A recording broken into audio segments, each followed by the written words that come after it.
الحمد لله وليه والصلاة على نبيه اللهم صل على محمد وعلى آل محمد كما صليت على إبراهيم وعلى آل إبراهيم إنك حميد مجيد اللهم بارك على محمد وعلى آل محمد كما باركت على إبراهيم وعلى آل إبراهيم إنك حميد مجيد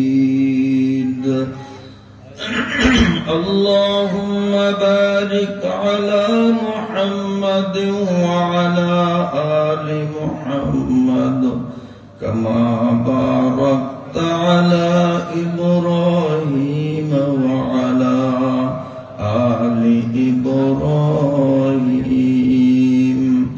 إنك حميد مجيد أما بعد فأعوذ بالله من الشيطان الرجيم بسم الله الرحمن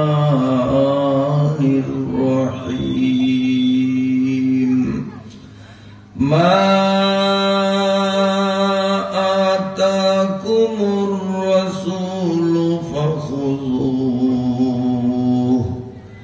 وما نهاكم عنه فانتهوا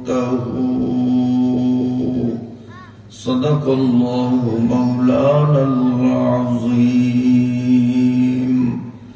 وصدق نبينا الأمين ونحن على ذلك لمن الشاهدين লালমোহন থানাধীন বেতুরিয়া বালুরটেক 2 নং ওয়ার্ড দলিগড়নগর জামিয়াতুল আবরার কওমি মাদ্রাসা ও এতিমখানা এবং এলাকাবাসীর যৌথ উদ্যোগে 2 দিনব্যাপী 8ম বার্ষিক ওয়াজ মাহফিলের আজ প্রথম দিনের সমাপনী পর্বের শ্রদ্ধাভাজন সম্মানিত সভাপতি,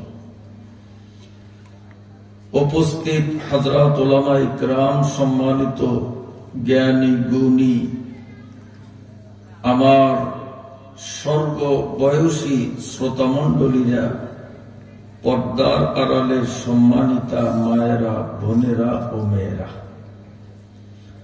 আমি সংক্ষিপ্ত খুতবা ও দুরূদ শরীফ পাঠান্তে পবিত্র কুরআনুল কারীম থেকে সামান্য কিছু অংশ তিলাওয়াত করলাম।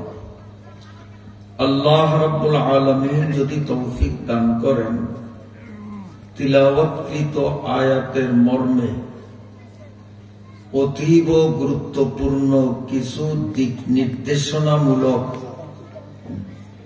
গুরুত্বপূর্ণ আলোচনা আপনাদের খিদমতে উপস্থাপনের দৃঢ় মনোনিবেশ করলাম ইনশাআল্লাহ। যেই মহান রব্বুল আলামিন দয়া পরবশ হয়ে দুনিয়ার সকল ব্যস্ততা থেকে আমাদের কিছু সংখ্যক মুসলিম উম্মাহকে পবিত্র কুরআনুল কারীমের মজলিসে আলেম উলামাদের সোহবতে রহমতের ফেরেশতাদের বেষ্টনীতে সুস্থ বদনে আসা এবং বসার মতো সুবর্ণ সুযোগ করে দিলেন। প্রথমেই সেই মহান রব্বুল আলামিনের পাক দরবারে অকপট অন্তরে মনের গহীন থেকে সশ্রদ্ধ কৃতজ্ঞতা নিবেদন করছি। সমস্বরে সকলে জোরে সোরে একবার কালিমাতু শুকর আদায় করি, আলহামদুলিল্লাহ। সম্মানিত উপস্থিতি, আমি আপনাদের সামনে তিলাওয়াত করেছি কোরআনুল কারীম থেকে। এই পবিত্র কোরআনুল কারীম কার কথা? জোরে বলেন। আল্লাহর কথা। আল্লাহ যিনি এই বিশ্ব জগতের স্রষ্টা, বিশ্ব মানবতার কল্যাণের জন্য পবিত্র কোরআনুল কারীমকে কিয়ামত পর্যন্ত সময়, এই বিশাল সময়কে কেন্দ্র করে গোটা পৃথিবীর মানুষের সুখ, সমৃদ্ধি, শান্তি এবং মুক্তির সঠিক পথ নির্দেশনা দিয়েছেন যেই কিতাবে, সেই কিতাবের নামই পবিত্র কোরআন।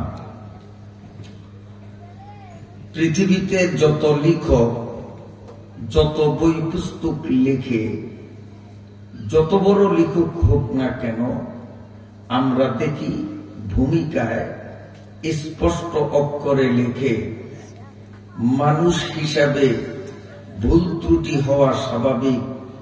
যদি আমার রচিত বইতে হৃদয়বান পাঠকের দৃষ্টিতে কোনো ত্রুটি পরিলক্ষিত হয়, ক্ষমা সুন্দর দৃষ্টিতে দেখবেন এবং আমাকে অবগত করলে পরবর্তী সংস্করণে তা পরিশুদ্ধ করার অঙ্গীকার দিলাম। এরকম লেখে কিনা? কিন্তু আল্লাহ তাআলা তার কোরআনের শুরুতে তিনি ব্যতিক্রম, তিনি এমন লেখেননি। তিনি লিখেছেন যালিকাল কিতাবু, বলেন না, লা রাইবা। এই যে বললেন, লাভ হলো কি? যতটা অক্ষর মুখ থেকে উচ্চারিত হয়েছে, প্রতিটি অক্ষরে অক্ষরে 10টা করে নেকির মালিক আমরা হয়ে গেছি। আয়াতটা আবার পড়ি, যালিকাল কিতাবু লা রাইবা ফিহি। আল্লাহ বলেন, আমার এই কিতাব, this is the holy Quran, no doubt it in. আল্লাহ চ্যালেঞ্জ করে বলেছেন যে দুনিয়ার লেখকরা বলে ভুল হতে পারে, আর আমি বললাম this is the holy Quran, no doubt it in, যালিকাল কিতাব লা রাইবা ফিহি। আমার এই কিতাবের শুরু থেকে শেষ পর্যন্ত কোথাও কোনো ভুল নাই। কোরআনে কোনো ভুল নাই। এই কথাটা আমরা মৌলবীরা বলি, আর মুসলমানরা স্বীকার করে এমন নয়। বরং নিরপেক্ষ মন নিয়া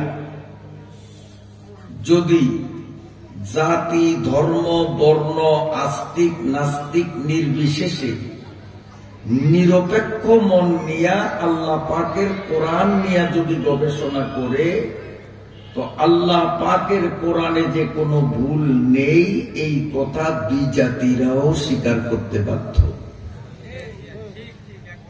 কারণ সূর্য আকাশে উদিত হলো, এর জন্য ভিন্ন প্রয়োজনের দলিল হয় না। আফতাব আমদ দলিলে আফতাব, সূর্য নিজের জন্য নিজেই দলিল, নিজেই প্রমাণ। কি বলেন? তো কোরআন যে ভুলের ঊর্ধ্বে, এর জন্য কোন যুক্তির প্রয়োজন হয় না। কোরআন নিজেই নিজের জন্য দলিল যে আমার মধ্যে কোনো ভুল নাই। এজন্য কোরআনুল কারীম নিয়ে বহু বিজাতি, খ্রিস্টান, অমুসলিমরা গবেষণা করে কোরআনের বড় পণ্ডিত হয়েছে। আজকে সেই মর্মে অনেক চমকপ্রদ শিক্ষামূলক একটা ঘটনাও আমি আপনাদের কিছুক্ষণ পরে শোনাব। অনেক অমুসলিম, ইয়াহুদি, খ্রিস্টান, হিন্দু, বৌদ্ধ, এমনকি নাস্তিক যারা আল্লাহর অস্তিত্ব মানে না, তারাও আল্লাহ পাকের কোরআন নিয়ে আরবি ভাষার বিজ্ঞ পণ্ডিত হয়েছে, কোরআনের অনুবাদ করেছে, কোরআনের ব্যাখ্যা লিখেছে অনেক অমুসলিমরাও। তো কোরআনের অনুবাদ, কোরআনের ব্যাখ্যা যে লেখে সে কোরআন সম্পর্কে জানে। কি বলেন? না জানলে এর ব্যাখ্যা লেখা সম্ভব? তো অমুসলিমরা কোরআনের ব্যাখ্যা লিখতে পারে। আফসোসের বিষয়, আমরা বহু মুসলমান দেখে দেখে কোরআন শরীফ রিডিং পড়ব, তাও পড়তে পারি না। এমন মুসলমান আপনাকে লালমোহনে নাই মনে হয়। আবার দেখে দেখে পড়তে পারি, অর্থ বুঝি না। আছে না নাই? আবার কিছু কিছু লোক আছে, সংখ্যায় খুব কম, দেখে দেখে পড়তেও পারেন, শাব্দিক অর্থও বোঝেন, কিন্তু কোরআনের প্রকৃত ব্যাখ্যা বোঝেন না। এমন লোক আছে না নাই? তাও আছে। তবে সংখ্যায় বেশি, অপ্রিয় হলেও সত্য যে মুসলমানের মধ্যে বিশাল এক সংখ্যক মুসলমান কোরআন শরীফ দেখে পড়ার মতো যোগ্যতাও অর্জন করতে পারেনি। এটি আফসোসের বিষয়। হয়তো বলতে পারেন যে হুজুর, আমরা যখন ছোট ছিলাম তখন কোরআন বিশুদ্ধভাবে শেখার কোন পরিবেশ, প্রতিষ্ঠান আমাদের দেশে ছিল না, যার কারণে সে সুযোগ আমাদের হয়ে ওঠেনি। তো এখন তো যেখানে সেখানে গ্রামে গঞ্জে নুরানি মাদ্রাসা, কওমি মাদ্রাসা, হাফিজি মাদ্রাসা বর্তমানে আছে না নাই? এই মাদ্রাসাগুলি হওয়ার পরেও যদি আমাদের ছেলে, আমাদের মেয়ে, আমাদের নাতি, আমাদের পুতিদেরকে কোরআন শিক্ষা থেকে বঞ্চিত রাখি, তাহলে এর চেয়ে বড় হতভাগ্য হওয়ার কারণ পৃথিবীতে আর দ্বিতীয়টা হতে পারে না। আমার কথা আপনারা বেজার হন। তো ইয়াহুদি, খ্রিস্টান, নাসারা, অমুসলিমরা কোরআন নিয়ে গবেষণা করছে, আর আমরা কোরআন পড়তে জানি না। লজ্জার ব্যাপার না? লজ্জার ব্যাপার। খ্রিস্টানদের মধ্যে একজন খ্রিস্টান, তার নাম হলো মিস্টার উইলিয়াম মুয়র। বলেন কি নাম? Mister William Muir. কিন্তু মুসলমান না, কাফের, খ্রিস্টান। সে আল্লাহর কালাম নিয়ে দীর্ঘদিন পর্যন্ত পুরা 30 পারা কোরআন নিয়ে গবেষণা করছে। উদ্দেশ্য কি? হেদায়েত পাওয়া না ভুল ধরা? ভুল ধরা। দেখি 2-4টা ভুল বাইর করা যায় কিনা। তাহলে কোরআন থেকে ভুল বাহির করতে চেষ্টা যে করে, সে কোরআন পড়তেও জানে, কোরআনের অর্থ জানে, কোরআনের ব্যাখ্যাও জানে, তাইলে না সে ভুল বুঝতে পারবে। কি বলেন? তো অমুসলিম হইয়া সে কোরআন নিয়ে গবেষণা করার মতো জ্ঞান অর্জন করতে পারলো, আর আমরা মুসলমানরা নাকের ডগায় নুরানি মাদ্রাসা পাইয়াও আমাদের বাচ্চাদের কোরআন শিখাতে পারলাম না। কচু গাছের সাথে গলায় দড়ি দেওয়া উচিত। সেই মিস্টার উইলিয়াম মুয়র কোরআন শরীফের ভুল ধরার জন্য দীর্ঘদিন চেষ্টা করার পর শেষ পর্যন্ত কোরআনের কাছে আত্মসমর্পণ করে দুনিয়াবাসীর সামনে সে বক্তব্য দিল, there is probably in the world no other book which has a remain with so pure a text. সুবহানাল্লাহ। সবাই সুবহানাল্লাহ কয় নাই? মনে করছে হুজুরে আবার ইংরেজি দিয়ে আম করে বোকা দিলনি না। আমাদের কোরআন সম্পর্কে খ্রিস্টান কি মন্তব্য করছে? কারণ আমরা তো মুসলমান, আমরা আমাদের কোরআনের পক্ষে বলবো, এটা স্বাভাবিক। কোরআনের শত্রু কোরআন সম্পর্কে কি বলছে? আরেকজনের নাম মিস্টার আর্থার জে আরবেরি। বলেন কি নাম? মিস্টার আর্থার জে আরবেরি, খ্রিস্টান, এটাও মুসলিম। এইটাও কোরআনের ভুল ধরার জন্য বিসমিল্লাহির রহমানির রহিম থেকে মিনাল জিন্নাতি ওয়ান নাস পর্যন্ত দীর্ঘদিন পর্যন্ত কোরআনের প্রতিটা লাইনে লাইনে গবেষণা করছে। 2-4টা ভুল পাওয়া যায় কিনা? আপনারা কি মনে করেন? গোটা 500 পাইছে মনে হয়? হ্যাঁ, বিশ্বাস হয় অন্তর থেকে? পৃথিবীর এত বড় পণ্ডিত মিস্টার আর্থার জে আরবেরি, তিনি 30 পারা কোরআনের তাফসীর ইংরেজি ভাষায় লিখছে। খ্রিস্টানের বাচ্চা, দুঃখে কলিজা ফাটিয়া যায়।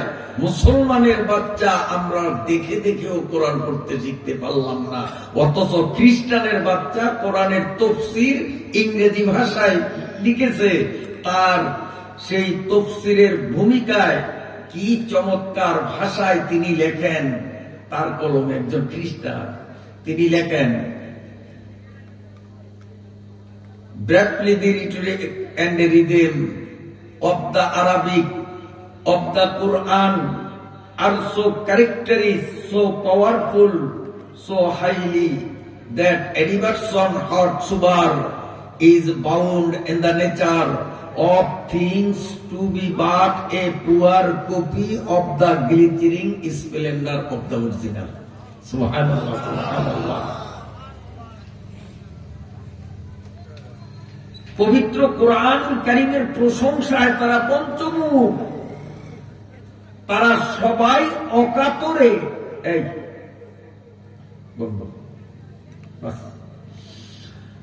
তো অকাতরে কোরআনুল কারীম, এই নিষেধ করলাম না, আবার মুখে দিছ, মনে করছে হুজুর ওদিক সাইডে আমি পিছিয়েও দেখি, কারণ আমরা দৈনন্দিন মানুষ নিয়ে খেলা করি প্রতিদিন। এই জন্য কেউ মনে করবো না যে হুজুর ওদিক টাকা আমারে দেখে না, ও পিছেও দেখি, সব সাইডে দেখি, চারিদিকে তোমার এই যে যুবক, এই না একসাথে 2 কাপ চলবে না, তাইলে 10 মিনিট বিরতি দিই, তোমরা খাও, এরপরে ওয়াজ শুরু হবে, একদম বন্ধ। এখানে মজার মাহফিল না, এখানে বিনোদনের জন্য আসিনি, কোরআন থেকে হাদিস থেকে কিছু নিব এই জন্য আসছি, কি বলেন ঠিক কিনা? কাজী এক মনে এক ধ্যানে কথা শুনতে হবে। ইংরেজিতে একটা প্রবাদ বাক্য আছে, nature is the symbol of the creator. উদাহরণত বলি, সকিনার মা সকিনারে পাঠাইছে টিউবওয়েল থেকে পানি আনার জন্য। সকিনা অন্ধকারে কল চাপতেছে, আমার দিকে চান, এইটা হইল টিউবওয়েলের মাথা, আর এইটা হইল সকিনার কলস। সকিনার কলস হইল এই সোজা, টিউবওয়েলের মুখ হইল এই সোজা। ও কল চাপতে আছে, আধা ঘন্টা পর্যন্ত নাড়া দিয়া দেখে যে কলস ভরে নয়।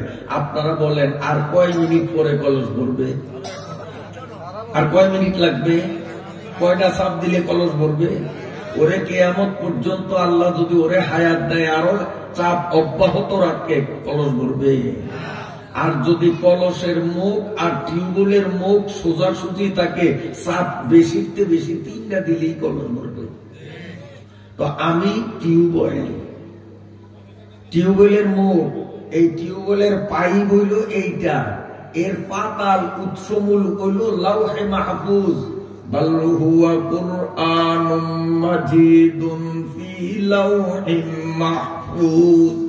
লাউহে মাহফুজ নামক পাতাল থেকে কোরআন নামক পাইপের মাধ্যমে ইয়াসিন নবীপুরী নামক টিউবওয়েলের মুখ দিয়া কিছু রহমতের পানি বিতরণ করব। যদি আপনাদের আর আমার মুখ যদি এক সোজাসুজি না থাকে, কিয়ামত পর্যন্ত ওয়াজ করব, দিলে এক ফোঁটাও ডুববে না। এক মনে এক ধ্যানে যদি শুনেন 5 মিনিটের ওয়াজ, আশা করি কাছে লাগবে। কাজেই দ্বিতীয়বার যেন আমাকে আর বলতে না হয়। যদি আমার এইভাবে বুঝাবার পরেও যদি খাওয়া খাই চলে আমার নজরে পড়ে, তো আমি আস্তে মাছ ছাইরা দিয়ে নেমে যাবো, সোজা কথা। এবং মাহফিল পণ্ড হওয়ার জন্য সম্পূর্ণ দায়ভার তাকেই নিতে হবে যে এখানে খাওয়া দাওয়া করছে, চীনাবাদাম খায়, বুট ভাজা খায়। এই মাহফিল নষ্ট হওয়ার জন্য সম্পূর্ণ দায়ভার তাকে নিতে হবে। আবার যদি কিছু মুখে দিতে দেখি, সাথে সাথে মাছ ছাইরা আমি স্টেজ থেকে নেমে যাবো। আপনারা রাগ করছেন? মুহতারাম হাজিরিন, পবিত্র কোরআনুল কারীম যে নির্ভুল, পবিত্র কোরআন যে মহাসত্য, পবিত্র কোরআন যে আল্লাহ তাআলারই তৈরি, মানুষের তৈরি নয়, এই কথাটা খ্রিস্টানরাও তাদের ভাষায় স্বীকার করেছে। আগেকার বিজ্ঞানীরা অধিকাংশ বিজ্ঞানীরাই ছিল নাস্তিক। বিজ্ঞানী বোঝেন তো, বিশাল জ্ঞান তাদের, মহাবিজ্ঞানী। আল্লাহ চিনে না, রসুল চিনে না, দিন চিনে না, শরীয়ত চিনে না, কিন্তু সূর্য কত দূরে, কত বড় এটি জানে না? না জানে না? হ্যাঁ, 9,33,00,000 মাইল উপরে। তারপরে এই পৃথিবীর 13 লক্ষ পৃথিবীরে মিলাইলে যত বড় হয় সূর্যটা অত বড়। ওরে বাবা, কত জ্ঞান! সূর্য কত দূরে, কত বড়। পৃথিবী যেমন একটা গ্রহ, এই রকম ভাবে এই সৌর জগতের মধ্যে সর্বমোট 15,000 কোটি গ্রহ বসবাস করে। পৃথিবীটা সেই 15,000 কোটির একটা। এই 15,000 কোটি গ্রহগুলো আমার দিকে চান, এই একটা, এই একটা, এই একটা, এই একটা, একটার উপর একটা। পৃথিবীর একেবারে সবচেয়ে নিকটতম গ্রহ যেটা, কাছের গ্রহ, যেমন আপনাদের নিকটতম শহর হলো লালমোহন, তার চেয়ে একটু দূরের শহর বোরহানুদ্দিন, তার চেয়ে দূরের শহর হইল ভোলা, তার চেয়ে দূরের শহর হইল বরিশাল, তার থেকেও অনেক দূরের শহর হইল ঢাকা। সিরিয়ালটা এরকম না? লালমোহন আপনাদের একবারে কাছেন না? পৃথিবী একটা গ্রহ, আর মঙ্গল গ্রহ নামে এটা স্কুল কলেজের ছাত্ররা বুঝবে ভালো। আমি সায়েন্সের আলোচনা বেশি করব না। ভাবছিলাম যে এখানে শহরের কাছে এই পাশে লালমোহন, ওই পাশে মঙ্গল শিকদার, অনেক ইংরেজি শিক্ষিত লোক আসবে, আমি সেই ধরনের তাত্ত্বিক কিছু আলোচনা করব, কিন্তু ময়দানে এসে তাদের উপস্থিতি যা তা হিসাবেই ধরি না, খুব কম। কারণ তারা আসে না, মৌলবীরা গেলে ওই কবরের তলের কথা কইব, মৌলবী জ্ঞান কদ্দুর। আমরা 9,33,00,000 মাইল উপরের খবর জানি, 13 লক্ষ গুণ বড় সূর্য জানি, মৌলবীরা কি জানে? আসলে চোখে আঙ্গুল দিয়া দেখাইতাম, তোরা কি জানো স্যার, আমরা কি জানি। কারণ তোরা যেই বিজ্ঞান করেছ, এই বিজ্ঞান যারা লিখছে তারাই বলে we can never say that any theory is final, we can never say that any theory is final, but the holy Quran Muslim is a book no doubt it in. সেই তোদের বিজ্ঞানের বই যারা লিখছে তারাই বলে আমাদের বিজ্ঞানের থিওরি গুলাকে আমরা শতভাগ সঠিক বলে দাবি করতে পারি না। আপাতত সঠিক মনে হলেও গবেষণা করতে করতে দেখা যায় এইটা ব্যাঠিক, নতুন আর একটা আবার তারা বার করে। কিন্তু মুসলমানদের কোরআন 1,500 বছর আগে নাজিল হয়েছে। এই 1,500 বছর পর্যন্ত মুসলমান, ইয়াহুদি, খ্রিস্টান, হিন্দু, বৌদ্ধ, আস্তিক, নাস্তিক, গোটা দুনিয়ার বড় বড় পণ্ডিতরা মুসলমানদের কোরআনে একটা অন্তত ভুল পাইলেও বাহির করার জন্য হাজারো চেষ্টা করার পরেও আজ পর্যন্ত মুসলমানদের কোরআনে কোনো ভুল বা অবৈজ্ঞানিক, অযৌক্তিক, অবাস্তব, অহেতুক, অমূলক বাজে কথা কোরআনের মধ্যে নাই। এটা তারাই স্বীকার করে। We can never say that any theory is final, but the holy Quran for Muslim is a book no doubt it in. চিল্লিয়া বলুন আলহামদুলিল্লাহ। সেই মহা সত্য কোরআন থেকে আপনাদের সামনে ছোট্ট একটি আয়াত তিলাওয়াত করেছি। যদি আপনাদের ধৈর্যের বাঁধ ধরে রাখতে পারেন তো আলোচ্য আয়াতের আলোকে দিক নির্দেশনামূলক দৈনন্দিনের করণীয় কিছু জরুরি আলোচনা আপনাদের খিদমতে আমি পেশ করার চেষ্টা করব ইনশাআল্লাহ। কষ্ট হয়নি আপনাদের? আমার আগে যে অল্প সময় আলোচনা করেছে আপনারা জানতে পেরেছেন, আমার ছেলে দোয়ার গুরুত্ব নিয়ে স্বল্প পরিসরে সংক্ষিপ্ত আকারে কিছু কথা বলছে। সে বলেছে যে দোয়া এমন একটা ইবাদত, এমন একটা আমল, যে আমলটা বন্দা যত বেশি করবে আল্লাহ ওই বন্দার প্রতি তত বেশি খুশি হবে। এবং সব আমলের একটা নির্ধারিত সময় আছে, সময়ের আগেও করা যায় না, পরেও করা যায় না। যদি চিন্তা করি ভোর রাত্রে শীতের মধ্যে কে উঠে ফজরের নামাজটা অগ্রিম এখনই পড়িয়া লই, হইব তো? হ্যাঁ হইব? ফজরে যখন শীতের মধ্যে কষ্ট করিয়া উঠলাম, ওই চিন্তা করি কাল দিল নাড়া কাটা লাগবে, কত কাম, জোহরের নামাজটা পড়ার টাইম না, উঠছি যখন কষ্ট করিয়া, তো ফজরের লগে লগে জোহরটাও পড়িয়া লই, হইব তো? কেন? প্রত্যেকটা ইবাদতের একটা নির্ধারিত সময় আছে, সময়ের আগেও পারা যায় না, পরেও পারা যায় না, সময় মতোই করতে হবে। এখন যদি কেউ সৌদি আরব যায়, হজ করতে যায়, এখন মানুষের ভিড় কম, আমি যে হজটা সারিয়ে আসি, হইব তো? হইব? কারণ হজের একটা নির্ধারিত সময় আছে। উমরার কোন নির্ধারিত সময় নাই, উমরা বছরে 12 মাস যখন খুশি তখন করা যায়, কিন্তু হজের নির্ধারিত কি আছে? সময় আছে। কিন্তু দোয়া এমন একটা ইবাদত, ওর নির্ধারিত কোনো সময় নেই। 24 ঘন্টা যে কোনো মুহূর্তে যখন খুশি তখনই দোয়া করা যায়। সুবহানাল্লাহ। কারণ দোয়ার দ্বারা মানুষ আল্লাহর বন্ধু হয়, আর আল্লাহর ইচ্ছা যে আমার প্রতিটা বন্দা বান্দি আমার বন্ধু হোক, আমার প্রতিটি বন্দা বান্দি আমার জান্নাতে যাক। এই জন্য আল্লাহ তাআলা দোয়াটা এমন করে দিলেন যে এর কোনো টাইম নাই, টেবিল নাই, ওয়াক্ত নাই, সময় নাই, যখন খুশি তখনই যাতে বন্দা দোয়া করিয়া আমার প্রিয় হইয়া চির জান্নাতের মালিক হয়ে যেতে পারে। दर्द दिल के वास्ते पैदा किया इंसानों को, वरना ताअत के लिए कुछ कम न थे करो बिया, वरना ताअत के लिए कुछ कम न थे करो बिया। আল্লাহ তাআলা আমাদেরকে আদর করে মায়া করে তৈরি করেছেন। আল্লাহর ইচ্ছা যে প্রতিটা মানুষ জান্নাতে যাক। সুবহানাল্লাহ। একটা মানুষ জাহান্নামে যাক এটা আল্লাহ চান না।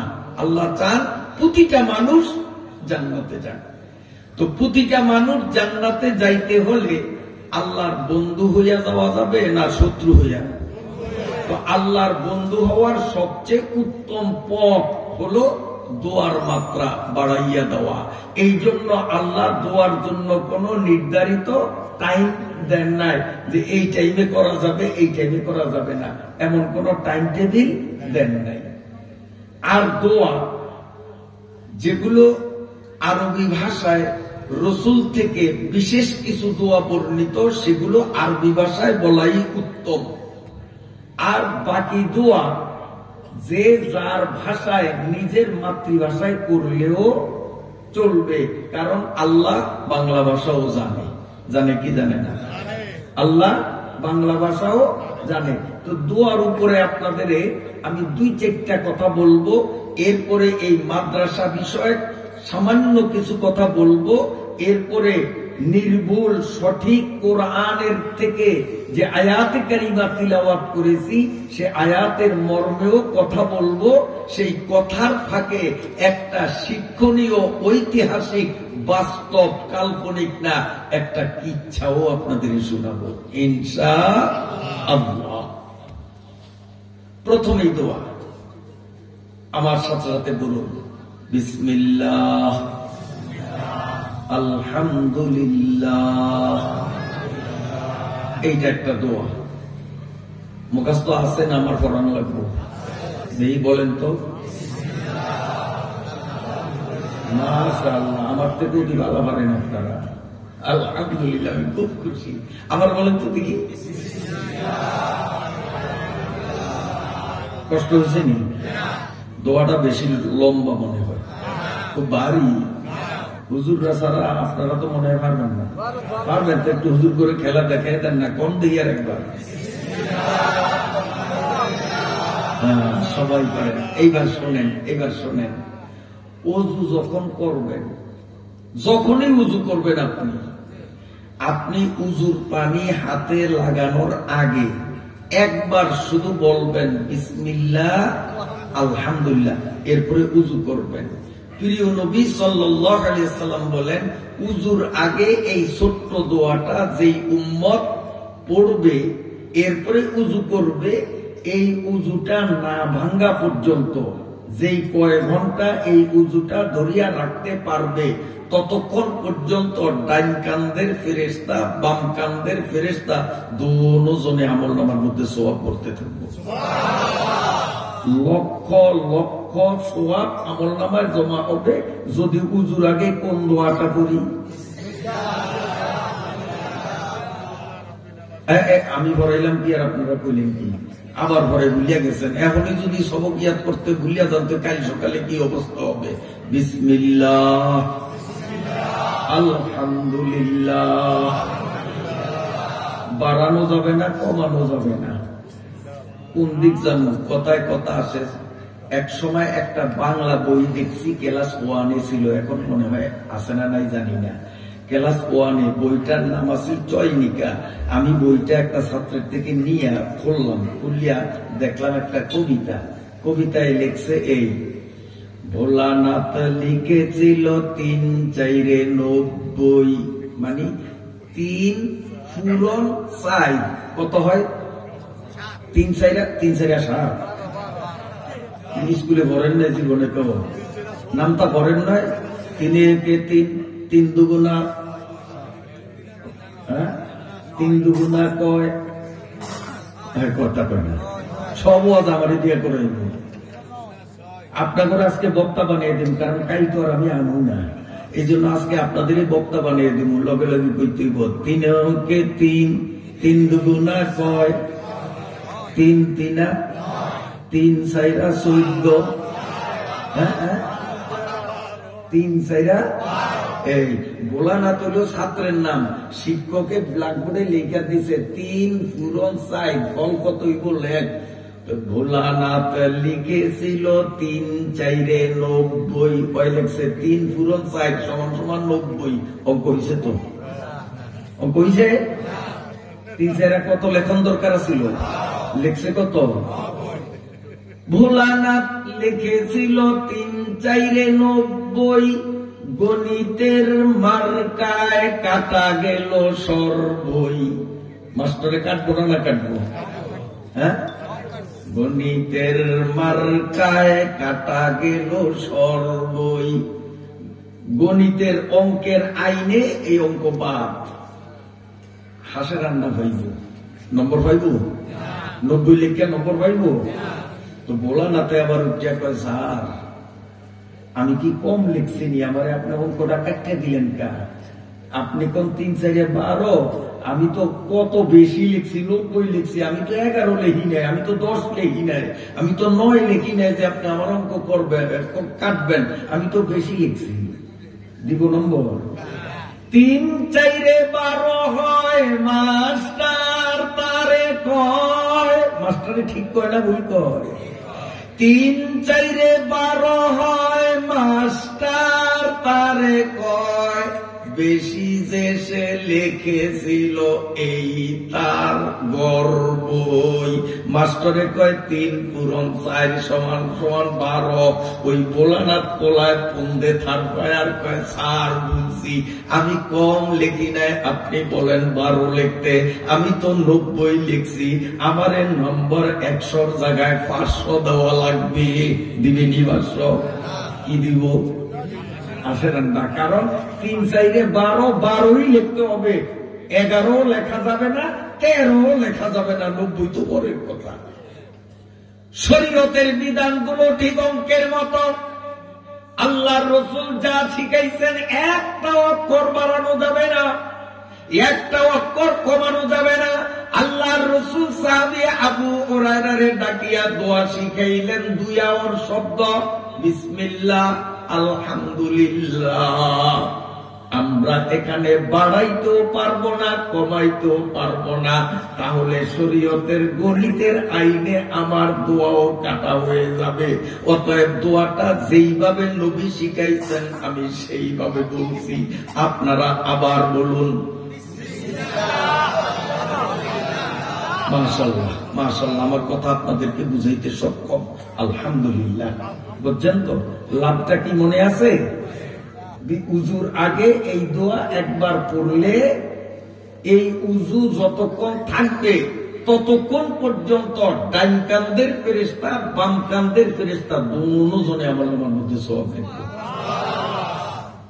দেখছেন দোয়ার কি লাভ, দোয়ার কি লাভ। আরেকটা দোয়া শিখামো এরকম ছোট্ট, আমার সাথে সাথে বলেন জাযাল্লাহু আন্না মুহাম্মাদান মা হুয়া আহলুহু, জাযাল্লাহু আন্না মুহাম্মাদান মা হুয়া আহলুহু, জাযাল্লাহু আন্না মুহাম্মাদান মা হুয়া আহলুহু। দোয়া কি বেশি লম্বা? ছোট্ট, একবারে ছোট্ট। হুজুর গো কাছে বসিয়া মুখস্থ করে নিয়ে লাভটা কি জানেন? এই দোয়াটা একবার পড়বে যখন, কোন টাইম টেবিল নেই। এই যে এখন ওয়াজের মাহফিলে পড়ছেন, বাড়ি যাওয়ার সময় পড়তে পড়তে পড়তে পারবেন। তরমুজকে তো পানি দেন, ওই সময় পড়তে পারবেন। কথা বোঝেন নাই? সুগারের বোঝা মাথায় নিয়ে বাজারে যাইতেছেন বেচার জন্য লাল মন, ওই সময়ও পড়তে পারেন। কোন টাইম টেবিল নাই, উজু আছে বা নাই তাও দরকার নাই, মনে কইলেই পড়বেন জাযাল্লাহু আন্না মুহাম্মাদান মা হুয়া আহলুহু। আমার নবী বলেন, উম্মতরে এই দোয়াটা কোন মানুষ একবার যদি মুখ দিয়া উচ্চারণ করে 70 জন ফেরেশতা 1000 দিন 1000 রাত অবিরাম গতিতে তার সওয়াব লিখতে থাকবে। একবার পড়লেই 70 জন ফেরেশতা সওয়াব লিখে 1000 দিন 1000 রাত অবিরাম গতিতে। ফেরেশতারা জিরায় না, গল্প করে, ফেসবুক চালায় মনে হয়। যুবকরা তোরা তো চালাস না, আল্লাহ দিলি, ফেরেশতারা চালায় মনে হয় ফেসবুক। ফেরেশতারা আগামুতা আছে, বউর সাথে খুচরা আলাপ পরন্ত লাগে। ফেরেশতাকে বউ আসেনি, আগামুতা আছে নাই। তাইলে দোয়াটা আমরা যখন পড়ব তখনই 70 জন ফেরেশতা সওয়াব লেখা শুরু করবে। 1000 দিন 1000 রাত না ফুরাইতে তাদের কলম বন্ধ হয় না। তাহলে এখন আমরা দোয়াটা কয়বার পড়লাম? প্রতিবারে 70 জন, প্রতিবারেই 70 জন। এইভাবে আমাদের চাকরিতে নিয়োগ পাওয়া গেছে। আরো 70 জনের 1000 দিনের জন্য চাকরিতে নিয়োগ দিতে চাই। আপনারা রাজি আছেন না? সবাই রাজি না? না, চিন্তা করে যে হুজুর বেতন কত দিতে হবে, এটা তো কম না। এই জন্য অনেকে রাজি করে না, 2-4 জনে কইছে রাজি। 1 পয়সাও বেতন লাগবে না, উইদাউট পে, বিনা বেতনে আরো 70 জন ফেরেশতা 1000 দিন আমরা চাকরি করব। কি চাকরি? খালি সওয়াব লিখবো যদি দোয়াটা একবার করি, জাযাল্লাহু আন্না মুহাম্মাদান মা হুয়া আহলুহু। এই শোনেন, শোনেন, ওয়াজের পরে মুনাজাত দিয়ে যখন বাড়ির দিকে রওনা দিবেন, মাজা কোমর সোজা করিয়া দাঁড়াইয়া যখন এই হাঁটা আরম্ভ করবেন, এই হাঁটা আরম্ভ করার শুরুতে একবার বলবেন এই দোয়াটা, বিসমিল্লাহির রহমানির রহিম। এটারা খারে হয়েছে, আমার ধরবো নি, আমার তো ডর করে খারে থাকলে ভিডিও করে একটাই বাইটি খারিছে তালে তালে তালে না এরকম। এই তুই খারিস বক নালি বাজ্যে বুমা খারে থাকতে দিন না, কারণ আমি কোনো আকতা কুকুতা কমু না। আচ্ছা, আপনারাই সাক্ষী, আমি এই চেয়ারে বসার পর থেকে যা বলছি দরকারি কথা বুঝিয়ে নেবে দরকারি। হ্যাঁ, ওয়াজে আসাটা আপনাদের জন্য আশা করি সার্থক। আপনারা মনে করেন যেখানে আজকে আসার কারণে কিছু পাইলাম, যারা আসে নয় তারা পায় না। এই যে বিসমিল্লাহ আলহামদুলিল্লাহ আপনারা আসার কারণে পাইলেন, কুঠি কুঠি নেকি যোগানের একটা ব্যবস্থা আপনাকে হয়ে গেছে। না আইলে কি পাইতেন? যারা আসে নয় নিয়ত করছে কাই লাইব, হেরা পাইব, কারণ কাল তো আমি আনি না। আর কাল যে হুজুরে আইব সেই হুজুরে হয়তো হেরাদিস কইব না, ঠিক না? তো এই জন্য আমরা একটা ভুলের মধ্যে আছি। মানুষকে আরে দূর আজ যে তো ওয়াজে প্রথম দিন আজ যাই না, কাল যাই না, কাল হয়তো ময়দানের পর্দা খোলা লাগতে পারে, আল্লাহ কবুল করুন। আর আজকে ময়দান মোটামুটি হোগলা যদ্দূর বিছাইছে এদ্দূর বসছে, কিন্তু এখনো পাশে কিছু হোগলা বিছানের জায়গা খালি আছে। এটা খালি রয়ে গেছে, আশা করি খালি থাকবো না ইনশাআল্লাহ। আল্লাহর কোরআনের টানে ল্যাব খাতার তলে যেগুলো আছে আল্লাহর কোরআনে এগুলো টানে আনবো, দেখবেন যে ওগুলা বিছান লাগবে, আমার কাছে বর্দাও কলম লাগতে পারে। যদি আল্লাহ কবুল করে ইনশাআল্লাহ কেউ ল্যাবের তলে থাকতে পারবো না আজকে, এটা আমি ইনশাআল্লাহ মনোবল আছে, আল্লাহ তাআলা কবুল করুন। আপনারা কষ্ট হয় মনে হয়, কথা বলবো। দোয়াটা শিখাইছি কি? বিসমিল্লাহ বলেন না, বিসমিল্লাহির রহমানির রহিম। এই দোয়াটা মনে হয় খুব কঠিন, মাদ্রাসার বড় হুজুরে পারবো, আপনারা পারবেন না? পারবেন? একটা খেলা দেখা দেন বড় হুজুরে, যে পারবেন না পারেন কোন? এই দোয়াটা দোয়া, এই দোয়াটা কি? এই দোয়াটা শিখাই। মাহফিল শেষে যখন বাড়ি যাইবেন, মাজা কোমর সোজা হইয়া দাঁড়াইবেন। এখন বাড়ির উদ্দেশ্যে আমার দিকে চান, পাও মাটিতে রাখবেন, হাঁটবেন। এই হাঁটার আগেই একবার এই দোয়াটা পড়বেন, বিসমিল্লাহির রহমানির রহিম, তারপরে পাও রেখে হাঁটবেন। তারপরে এইভাবে যতবার মাটিতে পাও রাখবেন আল্লাহ রাব্বুল আলামিন প্রতিবারে আপনাকে একটা নেকি দান করবেন। শুধু এই দোয়াটা পড়িয়ে হাঁটা আরম্ভ করবেন, আর কোনো দোয়া পড়া লাগবে না, মুখে তালা লাগে। এইভাবে হাঁটতে যাইবেন চুপচাপ, কিন্তু বাড়ি যাইতে যাইতে যতটা কাইট দিবেন ততটা নেকি আল্লাহ তাআলা আমলনামার মধ্যে জমা করবেন। তাহলে কাইট ছোট দিলে লাভ বেশি হইব না সেগে সেগে দিলে লাভ বেশি হইব? যদি ঠ্যাং এনে একটা দেন, ওহেন একটা দেন, তো শেষ পর্যন্ত রানের গুছাও বেশি হয়ে যাব, ঘুম দিতে পারবেন না, আর সোয়াবও কম পাইবেন। আর ছোট ছোট কাইট দিয়া ঠাউরে ঠাউরে একটা একটা যদি বাড়ির যান তো কাইট বাড়বো, নেকিও বাড়বো। ঠিক আছে তো ইনশাআল্লাহ?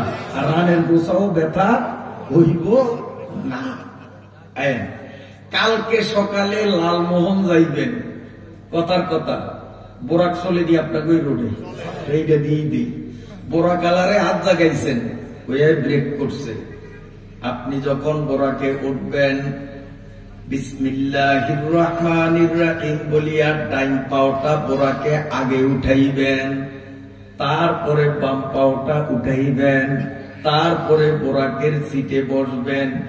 এরপরে বোরাক চালক গাড়ির পিকআপ ধরবে, গাড়ির চাকাগুলো যখন এইভাবে ঘুরতে থাকবে, আপনার বালির ট্যাগ থেকে লালমোহন থানা মোড় পর্যন্ত আপনারে পৌঁছাইতে গাড়ির 3টা চাক্কা যত রাউন্ড ঘুরবে, প্রতি রাউন্ডে রাউন্ডে 3টা করে নেকি আপনার আমল নামায় জমা হবে। এ লালমোহনের মানুষ, ঢাকায় যখন যাবেন, লালমোহন থেকে আপনি যখন ঢাকাগামী লঞ্চে উঠবেন, লঞ্চের সিঁড়িতে পা রাখার আগে যদি একবার এই দোয়াটা পড়েন, বলেন বিসমিল্লাহির রহমানির রহিম। এরপরে লঞ্চের সিঁড়িতে পা দিলেন, উঠলেন। আপনার সিট যেখানে যেখানে আপনি থেকে ঢাকায় যাবেন, ওই জায়গায় গিয়ে আবার বিসমিল্লাহির রহমানির রহিম বলি আপনি বসবেন কিংবা শুইবেন। লঞ্চ কর্তৃপক্ষ যখন লঞ্চে গিয়ার দিবে, আর তার পাশার নিচে 2টা ইঞ্জিনের সাথে যুক্ত 2টা পাখা এইভাবে ঘুরতে আরম্ভ করবে। কি বলেন, ঘুরবে কিনা? লালমোহন থেকে ঢাকা সদরঘাট পৌঁছতে এই লঞ্চের 2টা পাখা যতবার ঘুরবে, প্রতি ঘূর্ণনে ঘূর্ণনে 2টা করে নেকি আপনার আমল নামায় জমা হতে থাকবে। দোয়ায় লাভ আছে না ক্ষতি? আমার ফুতে সেই ওয়াজটাই লইছিল, আমি একটু বেগার দিলাম তারে, কারণ আমি বাইরে যদি ফুতের বেগার না দিই তো বেগার কে দিব? ওয়াজ আমারটাই, কিন্তু এখনো আমি আসি নাই, আমি আমার ফুতের একটু বেগার দিলাম। ঠকাইছি না জিতেছি? আপনাকে ঠকাইছি না জিতেছি? বিসমিল্লাহর দরকার আসেনি? ইনশাআল্লাহ। আল্লাহ তাআলা আমাদেরকে কবুল ফরমান, আল্লাহ তাআলা আমাদেরকে কবুল ফরমান। আরেকটা দোয়া শিখাইতাম, কইলেই শিখাই। হ্যাঁ, আপনারা দোয়াটা একটা জানেন, আরেকটা জানেন না। আমি পড়লেই আপনারা বলেন যে হুজুর এইটা তো আমরা পারি, কিন্তু আরেকটা আছে আপনারা পারেন না। আপনারা পারেন কোনটা? বাজার থেকে নতুন কাপড় কিনিয়া আনছেন, জীবনের প্রথম এই নতুন কাপড়টা পরবেন, সেই সময় কোন দোয়া পড়তে হয় অনেকেই জানেন। আলহামদুলিল্লাহিল্লাযী কাসানি মা উয়ারি বিহি আওরাতি ওয়া আতাজাম্মালু বিহি হায়াতি। কেন রে দোয়াটা না? এই দোয়াটা অনেকে পারে, অনেক মূর্খ মানুষও পারে। এটা হলো নতুন কাপড় পরনের দোয়া। কিন্তু কাপড়টা যখন আমি আনিয়া এই দোয়া পড়িয়া কাপড়টা পরলাম, এখন এই কাপড় আর নতুন নাই, এটা সেকেন্ড হ্যান্ড হয়ে গেছে, পুরান হয়ে গেছে। কিন্তু পুরান হয়েছে তাইটারে ফালাই না, এইটা ব্যবহার করি। চাদর পুরান হয়ে গেছে, যার যার গায়ে আছে, জামা সব পুরান, কারণ নতুন ছিল একবার, এরপরে এটা পুরা। বসনো হাফেজ বতু গুয়াম কে গোলতা জানমি মানাত, আগার মানাত সবে মানাত সবে দিগার নামি মানাত। নতুন থেকে একবার, তারপরে পুরান হয়ে যায়। নতুন কাপড় যখন পরবো তখন মুসলমান আগে মুখে দোয়া পড়বো, আলহামদুলিল্লাহিল্লাযী কাসানি মা উয়ারি বিহি আওরাতি ওয়া আতাজাম্মালু বিহি হায়াতি। নতুন কাপড় পরার দোয়া। কিন্তু কাপড় যখন পুরান হয়ে গেল, এই পুরান কাপড় গুলো যখন আমরা পরবো, নবীজি এখানেও একটা দোয়া শিখাইয়া দিছেন। আল্লাহর নবী বলেন, পুরান কাপড় পরার আগে আমার কোন উম্মত ছোট্ট দোয়াটা যদি একবার পরে, তারপরে সে জামা গায়ে দিল, গেঞ্জি গায়ে দিল, রুমাল পরলো, টুপি পরলো, এই পুরান কাপড় গুলো পরার আগে দোয়াটা যদি একবার মুখে উচ্চারণ করিয়া কাপড় পরে, আল্লাহ নবী বলেন এই পুরাতন কাপড় শরীরে পরিধান করার আগে আগে আল্লাহ রাব্বুল আলামিন ওই ব্যক্তির আমলনামার ছোট গুনাহ বড় গুনাহ সমস্ত গুনাহগুলোরে মুছিয়া আমলনামা সাদা দবদবে বানাইয়া দেয়, গুনার কোনো চিহ্ন থাকে না। কেন? ওই যে আগে বলছি, আল্লাহর ইচ্ছা আমার প্রতিটা বন্দা জান্নাতে যাও, কিন্তু বন্দারা আমরা গুনাহ করতে করতে আমলনামারে কালা বানাইয়া দিছি। এখন আল্লাহর ইচ্ছা যে ওরে আমি নিমু জান্নাতে, ও গুনাহ করিয়া আমলনামারে করছে কালা, আর কালা আমলনামা নিয়ে তো জান্নাতে যাওয়া সম্ভব না। এই জন্য পুরাতন কাপড় পরার আগে রব্বুল আলামিন নবীজির মাধ্যমে আমাদেরকে একটা গুরুত্বপূর্ণ দোয়া উপহার দিয়েছেন। এই দোয়াটা পড়িয়া যদি আমরা পুরাতন কাপড়গুলো পরি, রব্বুল আলামিন আমাদের আমলনামার থেকে জীবনের সমস্ত গুনাহগুলো এমন ভাবে মুছিয়া দিবেন, আমলনামার মধ্যে গুনার চিহ্ন বলতে থাকবে না। আল্লাহ আল্লাহ, এই দোয়া শিখতে মন চাইনি আপনার কথা। আলহামদুলিল্লাহিল্লাযী কাসানি হাযা ওয়া রাযাকানি মিন গায়রি হাওলিন মিন্নি ওয়ালা কুওয়া। আসলে দোয়া বড় না, দোয়া ছোট্ট। আপনাদের বুঝার জন্য আমি পাতলা পাতলা বলাতে একটু লম্বা মনে হইছে। তাড়াতাড়ি বললে দেখতেন দোয়া ক্যাপসুলের অর্ধেক, দোয়া ছোট্ট। আলহামদুলিল্লাহিল্লাযী কাসানি হাযা ওয়া রাযাকানিহি মিন গায়রি হাওলিন মিন্নি ওয়ালা কুওয়া। কষ্ট হয়নি আপনাদের? গোবিন্দ হুজুরের একটু লম্বা লম্বা লাগে, তা আরো একটা সহজ আমল দিই, এইটা ইনশাআল্লাহ ছোট্ট, এটা পারবেন। আমার সাথে বলেন আস্তাগফিরুল্লাহ। আস্তাগফিরুল্লাহাল্লাযী লা ইলাহা ইল্লা হুয়াল হাইয়ুল কাইয়্যুম ওয়া আতুবু ইলাইহি।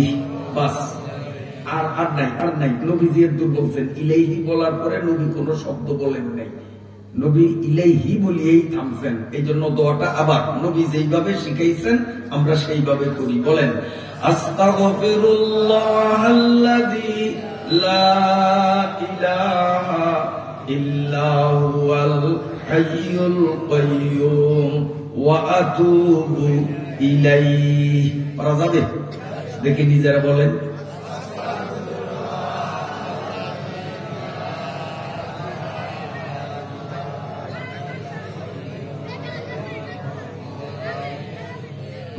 আবার লাহাওলা শুরু করছে, কারা জানি কইছি না বাড়ানো যাইব না কমানো যাইব না।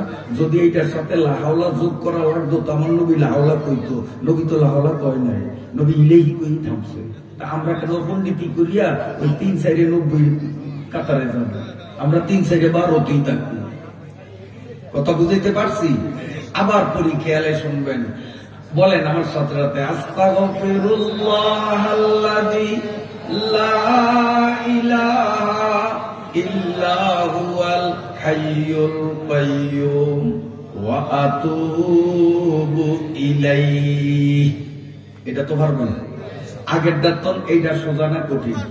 আগেরটা একটু কঠিন আপনাদের কারণে, কারণ আনকার শুনছেন তো, হুজুরদের জন্য সহজ। কাজে আবারও বলি, হুজুররা খেয়ালে শুনিয়েন, কারণ এই দোয়াটা অনেকে এখন মুখস্থ করতে পারবে না। গ্রামের মানুষ কালকে ধরবো যে পুরান কাপড় পরনিয়া দোয়াটা যে হুজুরে কইছে একটু পৌঁছাই, আর হুজুররা যদি খেয়ালে না শোনেন, উত্তর না দিতে পারেন, তাইলে কিন্তু শরম পাইবেন যে আপনি কি হুজুর হইছেন, কাল হুজুরে কয়ে গেছে আমরাও পারিনি আপনিও পারেন না, তা আপনারা আমার মধ্যে বেশ কম কি মানিজ্যতের প্রশ্ন আসবেনি। এই জন্য হুজুররা খেয়াল করিয়া শোনেন। সেই দোয়াটা আবার বলছি, বলবো না আপনারা বিরক্ত হবে। আলহামদুলিল্লাহিল্লাযী কাসানি হাযা ওয়া রাযাকানি মিন গায়রি হাওলিন মিন্নি ওয়ালা কুওয়া। গুনাহ মাফের দোয়া কাপড় পরার আগে পড়লে সব গুনাহ মাফ হয়ে যায়। এই দোয়াটা আপনাদের জন্য কঠিন হলেও আস্তাগফিরুল্লাহাল্লাযী সহজ না কঠিন? আল্লাহর পয়গম্বর বলেন, এ দুনিয়ার মুসলমানরা, আমি সত্য নবী তোমাদেরকে দায়িত্বহীন কণ্ঠে সুসংবাদ দিয়া গেলাম। রাত্রি বেলায় যখন তুমি ঘুমাইতে যাইবা, যেই বিছানার উপরে তুমি ঘুমাইবা, আমি নবী শিখাইলাম ওই বিছানায় যাইয়া একবার যদি তোমার মুখে এই ছোট্ট দোয়াটা পড়তে পারো, আস্তাগফিরুল্লাহাল্লাযী লা ইলাহা ইল্লা হুয়াল হাইয়ুল কাইয়্যুম ওয়া আতুবু ইলাইহি। নবী বলেন ইলাইহি বলার পরে যদি মাথাটা বালিশে দিয়া ডাইন দিকে কাত হয়ে এইভাবে ডান হাতটা মাথার নিচে দিয়ে ডান কাত হয়ে যদি তুমি শুইয়া যাও, আমার নবী বলেন ইলাইহি হি বলার আগে আগে আল্লাহ রাব্বুল আলামিন তোমার আমল নামার থেকে জীবনের সমস্ত গুনাহগুলো মুছিয়া দিবে, কোনো গুনাহ থাকবে না, কোনো গুনাহ থাকবে না, সব গুনাহ আল্লাহ মাফ করিয়া দিবেন। এই দোয়াগুলি আমাদের দরকার আছে না? আজকে ওয়াজে আসে আপনাকে লাভ হয়েছে না ক্ষতি হয়েছে? কারণ আকাশের তারা গনিয়া শেষ করা সম্ভব হইলেও আমাদের গুনাহ গনিয়া শেষ করা যাবে না। আর এই গুনার ময়লা নিয়ে মাওলার জান্নাতে যাইতেও পারবো না। এই জন্য গুনাহ মাফের জন্য কি চমৎকার সুযোগ আল্লাহর নবীর মাধ্যমে আল্লাহ আমাদেরকে ছোট্ট দোয়া উপহার দিলেন। চিল্লে আসে আল্লাহকে শুকরিয়া জানাই, আলহামদুলিল্লাহ, আলহামদুলিল্লাহ। এইভাবে দোয়ার ওয়াজ সারা রাত কেন, সারা জীবন বলিয়াও শেষ করা যাবে না। মোটামুটি কয়েকটা শিখাইলাম, বেশি শিখাইলে মুখস্থ রাখাও আপনাদের কঠিন হবে। এই জন্য গ্রামের মানুষ, আপনাদের সহজতার জন্য আমি এই পর্যন্তই বললাম। এরপরও যদি আপনাদের চাহিদা থাকে তো মুনাজাতের আগে যদি আপত্তি করেন আরো 2-4টা ছোট্ট ছোট্ট শিখামো, আর নইলে এই পর্যন্তই। এবার আসেন, আপনি বিয়ে করছেন, বউ বাড়িতে আনছেন, সকালবেলা নাস্তার টাইম, আপনি বিলের থেকে আসছেন, আচ্ছা দেখেন যে সকালবেলা রুটি বানানোর কথা, আলু ভাজি করার কথা, রুটিও নাই, ভাজিও নাই, চুলায় আগুনও নাই, বউও ঘরে নাই। মেজাজটা কেমন? বউ গেল কই? এই তুমি গেলা কই? কার? আমি ব্যস্ত আছি। কি ব্যস্ত? আমারে যে ঘরে আপনি আনলেন, সারা জীবন ঘরে থাকবো, এই ঘরটার ফাঁস কয় ফুট, কয় হাত, আমি তো ঘরের ফাঁস মাপায় ব্যস্ত, আমি নাস্তা তৈরি করার টাইম পাইনি।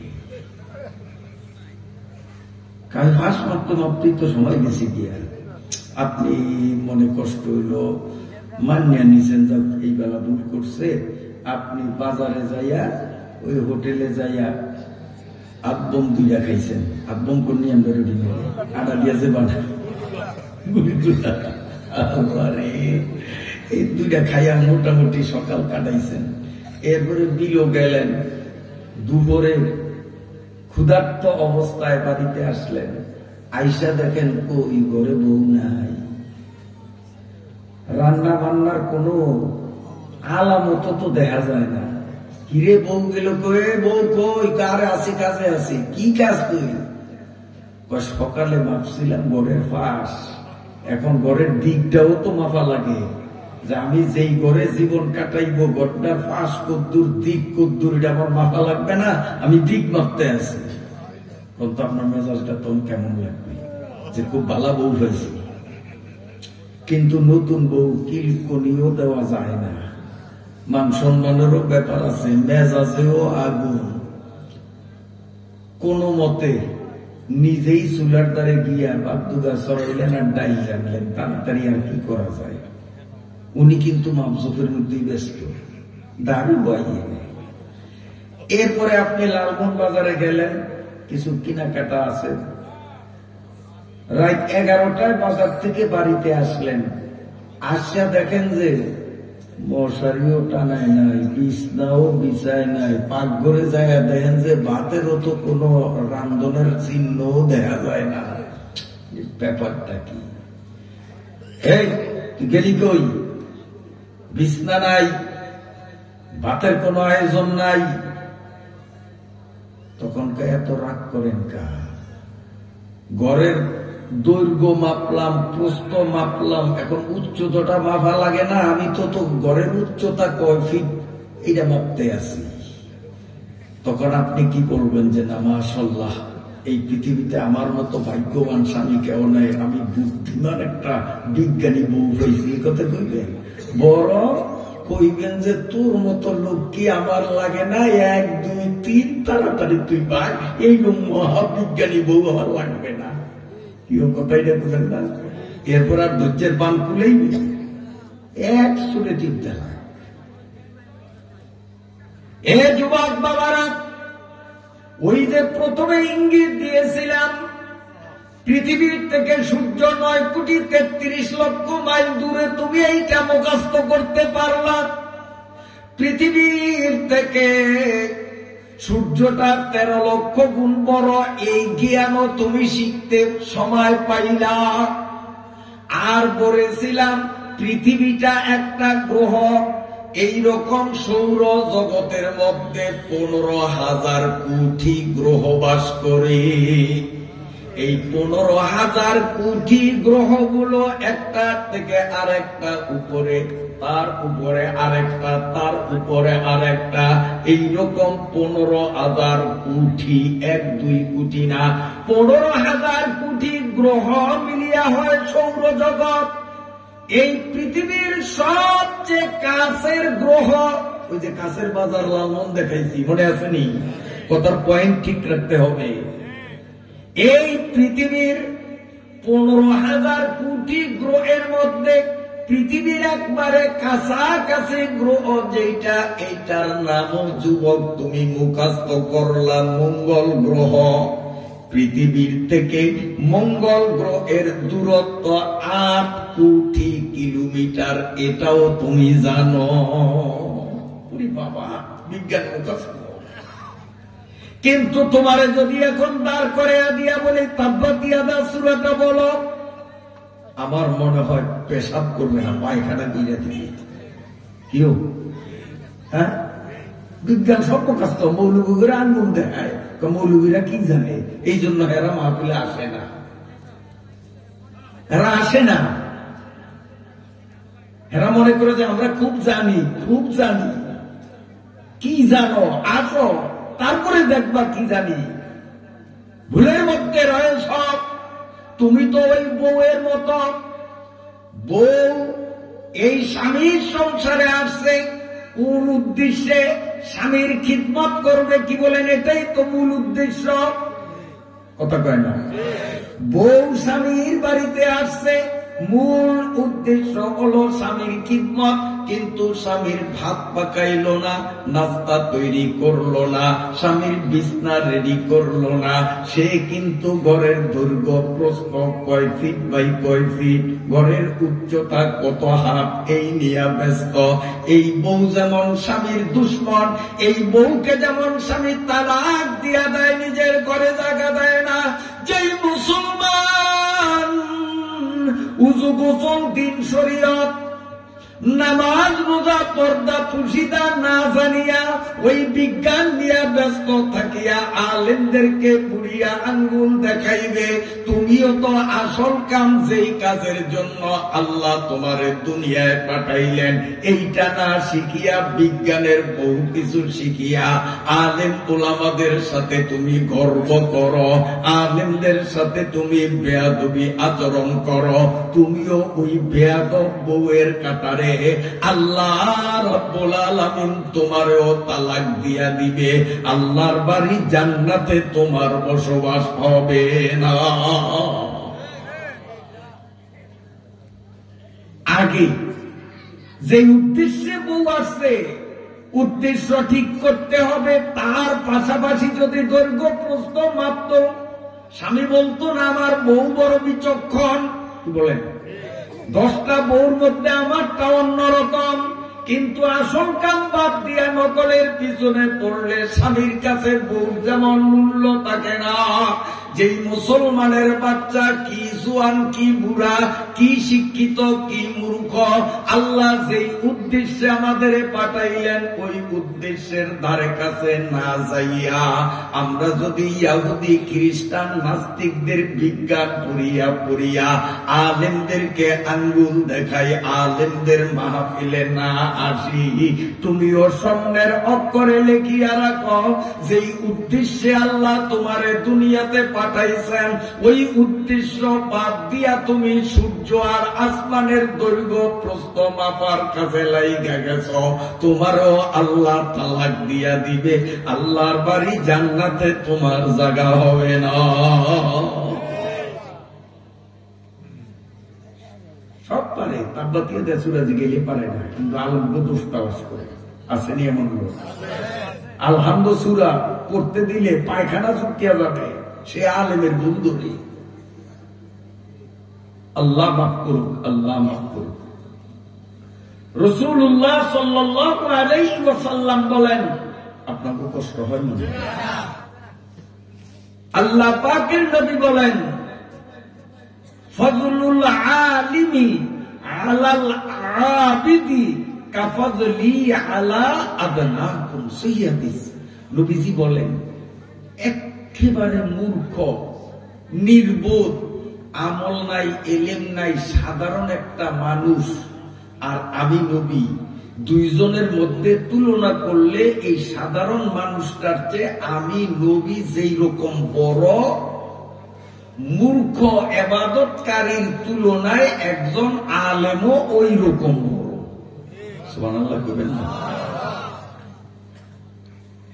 একজন মূর্খ ব্যক্তির তুলনায় নবী মুহাম্মদুর রাসূলুল্লাহ যত বড়। রাসূলুল্লাহ বলেন এলেম নাই কিন্তু তাহাজ্জুদ আছে, আউয়াবিন আছে, ইশরাক আছে, গাল ভরা দাড়ি আছে, লম্বা জুব্বা আছে, আমল আছে তার, কিন্তু এলেম নাই। আল্লাহর নবী বলেন এলেম ছাড়া আমলকারী মানুষটার তুলনায় একজন আলেমের মর্যাদা হলো সাধারণ মানুষের উপরে আমি নবীর মর্যাদা যেমন তেমন। সুবহানাল্লাহ। এই আলেম গাছে ধরে কি আলেমের গাছ নাই আমাদের দেশে? জাল মারলে পাওয়া যায়, বিলো চাষ হয়, তা আলেম পাবো কোথায়? কয় না। আলেম তৈরির কারখানা হইল মাদ্রাসা। বলেন আলহামদুলিল্লাহ। আমি ওয়াদা করছি না যে আমার পুত্র একটু বেকার দেব, তারপরে মাদ্রাসার পরিচয়টা দেব, তারপরে আয়াতের ব্যাখ্যা করব। আমি কিন্তু বলি নেই, আপনার ভুলে গেছেন নি। তো এখন আমার পুত্রের বেকার দেওয়া শেষ করলাম, এখন একটু মাদ্রাসার পরিচয়টা দেই, তারপরে যদি আপনাদের ভালো লাগে তো আয়াতের আলোচনা করব। আর ভালো লাগবে না কেন? যে মুসলমান আল্লাহর কোরআনের মুহাব্বত, নবীর হাদিসের ভালোবাসা যার অন্তরে আছে, তার কাছে ভালো লাগবে, ঠিক না?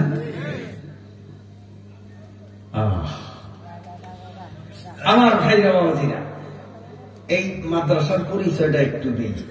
এইটা দেওয়ানোর আগে আপনাদের একটা প্রশ্ন করি। এই যে কোনায় যে বাতিটা স্টেজের কোনায় পিলারে, এই বাতির সাথে তারপরের খুঁটির সাথে তারের যোগাযোগ আছে নি? আবার এইটার সাথে এরপরেরটার সাথে তারের যোগাযোগ আছে নি? এইরকম করিয়া যাইতে যাইতে একবারে মাথায় যেটা ওইটার লগে তারের যোগাযোগ আছে নি? আছে। কিন্তু এইটার যোগাযোগ হলো সামনেটার সাথে, তারপরে সামনেটার সাথে, তারপরে সামনেটার সাথে, আস্তে আস্তে লাস্টে হলো এই কোনারটার সাথে, ঠিক না? এখন আপনারা বলেন এই কোনারটার সাথে মাথাটার সাথে সম্পর্ক আছে না নাই? এই স্টেজের কোনারটার সাথে প্যান্ডেলের ওই মাথায় লাস্টে যেটা, সেটার সাথে এটার সাথে সম্পর্ক আছে না নাই? আছে। এখান থেকে যদি সুইচ অন করে তো পিছেরটাও জ্বলবে, এখান থেকে যদি সুইচ অফ করে তো পিছেরটাও অফ হবে না। কারণ এইটার সম্পর্ক এইটার সাথে, এইটার সম্পর্ক এইটার সাথে, এইটার সম্পর্ক এইটার সাথে, এইটার সম্পর্ক এইটার সাথে, তাইলে এইটার সম্পর্ক এইটার সাথে। বুঝাইতে পারছি? এইবার আসেন, মাদ্রাসা শুরু হইল কোত্থেকে, কবে? প্রথম মাদ্রাসা কোনটা? আমার আল্লাহ কোরআন শরীফের মধ্যে তার ঠিকানা বলে দিলেন, বাল হুয়া কুরআনুম মাজিদুন ফি লাওহিম মাহফুজ। প্রথম মাদ্রাসা আল্লাহ পাকের আরশে আজিমের লাওহে মাহফুজ। সুবহানাল্লাহ। এর আগে আর কোন মাদ্রাসা ছিল না, এটা প্রথম মাদ্রাসা। সেই মাদ্রাসার শিক্ষক ছিলেন আল্লাহ, ছাত্র ছিলেন আমাদের বিশ্বনবী সাল্লাল্লাহু আলাইহি ওয়াসাল্লাম, আর পড়ার সিলেবাস ছিল 30 পারা কোরআন। আল্লাহ নিজে আল্লাহর নবীকে লৌহে মাহফুজে 30 পারা কোরআন পড়াইছেন। সুবহানাল্লাহ। তখনও আসমান তৈয়ার হয় নয়, জমিন তৈয়ার হয় নয়, সূর্য তৈয়ার হয় নয়, পাহাড় তৈয়ার হয় নয়, সাগর তৈয়ার হয় নয়, ফেরেশতা তৈয়ার হয় নয়, কিচ্ছু তৈয়ার হয় নাই। সেই আমলে আল্লাহ আল্লাহর নবীরে বানাইয়া আল্লাহ 30 পারা Quran first to last, A to Z পুরা কোরআন আল্লাহ পড়াইলেন। পড়ানোর পরে আল্লাহ আসমান বানাইছেন, জমিন বানাইছেন। তাও আসমান বানাইছেন কয়টা? কয়টা? 7টা। জমিন কয়টা? 7টা। জমিন কয়টা? 7টা। বানাইয়া এই জমিনের বয়স, যেদিন আল্লাহ জমিন বানাইছেন তারপর থেকে এই জমিনটার বয়স যখন 45,66,223 বছর, এই জমিনের বয়স যেদিন। আবার বলি, মুখস্থ রাখবেন, পাতলা পাতলা বলি আপনাদের মুখস্থ করার সুবিধার জন্য। যেদিন এই জমিনের বয়স 45,56,223 বৎসর যেদিন পৃথিবীর বয়স হয়, আমাদের আদি পিতা আদম আলাইহিস সালাম সেই দিন পৃথিবীতে প্রথম আসেন। তো আদম যেদিন দুনিয়াতে আসছে সেদিন দুনিয়া শিশু না যুবক না বুড়া? বুড়া নামে গুনগুন বুড়া। বয়স কত? 45,56,56,223 বছর। সেদিন আদম আলাইহিস সালাম জমিনে আসছেন। আদম আলাইহিস সালামের পরে রব্বুল আলামিন পালাক্রমে একের পরে এক নবী রাসূল দুনিয়াতে পাঠাইয়া সর্বশেষ বিশ্ব নবী আমার নবী রাহমাতুল লিল আলামিন খাতামুল আম্বিয়া ওয়াল মুরসালিন মুহাম্মাদুর রাসূলুল্লাহ সাল্লাল্লাহু আলাইহি ওয়াসাল্লাম কে আল্লাহ মা আমেনার পেট থেকে জমিনের মধ্যে পাঠাইলেন। নবীজির বয়স যখন 40-এ পদার্পণ করে হেরা পর্বতের গুহায় কদমকে আল্লাহ দেখার তৌফিক দিয়েছেন। এত উপরে, পাহাড়ের এত উপরে, আমি ওই হেরা পর্বতের কেবল অর্ধেক উঠলাম। অর্ধেক পর্যন্ত উঠার পরে উপর থেকে এক যুবক নামতেছে। শরীরের অবকাঠামো দেখে বুঝতে পারলাম যুবকটা হয়তো বাঙালি হতে পারে। আমি তাকে প্রশ্ন করলাম, ভাই আপনি কি বাঙালি? উনি বললেন, জি আমি বাঙালি। কোন জেলা বাড়ি? চট্টগ্রাম। আমি বললাম, আপনি কতটুকু পড়ছেন? উনি বলেন, যেই জায়গায় আল্লাহ রাব্বুল আলামিন পবিত্র কোরআনুল কারীম জিবরাইলের মাধ্যমে এই পাহাড়ের গুহার মধ্যে শিখাইছেন, এই পৃথিবীর প্রথম মাদ্রাসা হুজুরও আমি সেই মাদ্রাসা পর্যন্ত গিয়াছি। সেইখানে 2 রাকাত নফল নামাজ পড়িয়া আমি আসলাম। আমি বললাম, তাহলে আর কতটুকু উপরে উঠলে আমিও যাইতে পারবো?